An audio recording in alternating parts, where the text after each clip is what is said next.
bu ağır gündə. Bugün bizim üçün ağırdır, hamımız üçün ağır gündür. Bizim vətənimiz uğrunda bir şey can qoyur. Biz oyuna fəxr edirik bir övlad kimi. Və onun da belə gözəl atası var. Oyuna da fəxr etməyə dəyər. Bu kənddə belə insanlar çoxdur. Ona görə də biz hamımız bu kəndlə fəxr edirik. Bu kənd gözəl kənddir. Bu kənd, mən bura gəlmişəm bir bələdiyyə kimi işləməyə. Mən də hiss edirəm, baxıb görürəm ki, bu kənddə işləmək olan insanlar çox mehribandır. Bu qardaş da, bu bala da bizim balamızdır, övladımızdır. Gedib bu günlərin canını qoyub orada. Biz də deyə oturub, hara gedirik, ağ gündük də, dərdimiz yox, sərimiz yox. Torpaqlarımız özümüzdə, hər şeyimiz özümüzdə. İnsana nə lazımdır? Azadlıq lazımdır. Prezidentə görə də bu azadlığı biz qəbul eləmişik. Sağ olsun bizim prezidentimiz ki, bugünkü gün belə bizə gözəl şərait yaradıb. Hər insan, işləyən insanın evində çörəyi var. Minnətdaram bizim prezidentə. Allah onu min yaşatsın, min yaşatsın. Başqa nə deyim o? Belə atanı gözü yaşlı, bax o ermənilər qoyub gedib də bugünkü gün. Ananı qoyub gedib. Neyniyək? Dərdimiz axırı ki qutardı, bir dərddən qutardıq. Bu özü bizə böyük bir təsəllidir. Allah o uşağın qəlbini nurla doldursun, qəlbini nurla doldursun. Allah rəhmət eləsin ona. Allah onun balalarını min yaşatsın, övladların. Gün o gün olsun ki, bizim də qeyrətimiz olsun, o övladları göndərək, getsinlər o xarici institutlarda, universitetdə, Türkiyədə. Getsinlər, oxusunlar, gəlsinlər, bizim vətənin dursunlar arxasında. Çox sağ olun, minnətdar. Burada çıxış elədi bələdiyyənin sədri, lazım olan sözlərin hamısını dedi.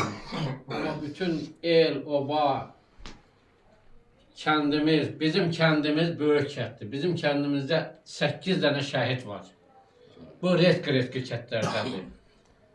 Bütün bu şəhidlər də bizim yolumuzda, bu cavanların yolunda hamısı rəhmətə getdilər.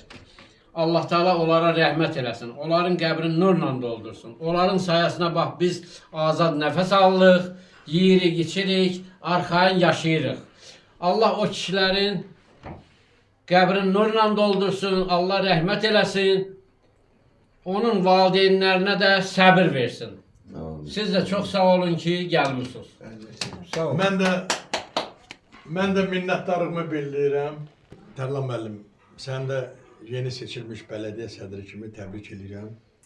Allah sənin canını sağ eləsin. Sən bu kənddə hər qayda qanun yaradacaqsan. Mən görürəm bu işi. Və sənə böyük, mənim qohumumdur Tərlan müəllim. Böyük hörmətimiz var. Sənə bu işdə uğurlar. Allah sənin canını sağ eləsin, ömrün uzun olsun. Yəni bu kəndi bir bağlaca dirçəldəsən sən. Çünki bu kənd böyük kənddir. Elə o günlər olsun ki, o vaxtı mən eşitmişdim Səmid Osmanov. Deyirdim Allah, bunu kişini mən görüm bir dəfə. İndi Tərlan müəllim, bir 20-30 ildən sonra yenilənirdi həyat. İndi səni də biz görək ki, yəni bu kənddə işləri hamısını bəyənək.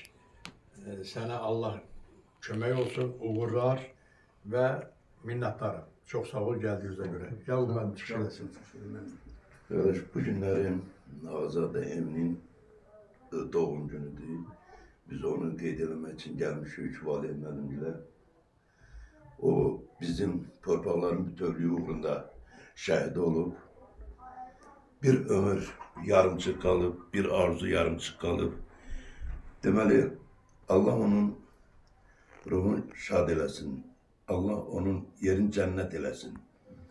Onların sayəsində Tərlan müəllim də dedi, biz bugün alnaçıq başı yuxarı gəzirik, dik gəzirik ki, vətənimiz bütövdür, tamdır, heç kimdən qorxmuruq.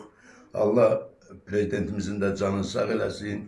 Bu günləri o şəhidlərə qoyduğu hörmətə görə əsasən mən deyirəm ki, bugün şəhidlərə, şəhid ailələrinə köməkliklər, hər cür köməkliklər göstərir.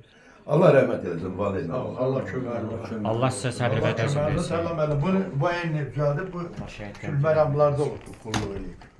Yəni oradan bunu onlar çıxardıb. Hərbiçi olan dövründə, hə? Yox, bu müharibədə. Bunlar çıxardıblar da. Yəni bunlar demək şəhid olub 20 nəfər. Bir rota, bir şeyde, bölüşte. 20 nefer bir bölüşte oldular. Allah Ordeni de var, ordeni de verirler.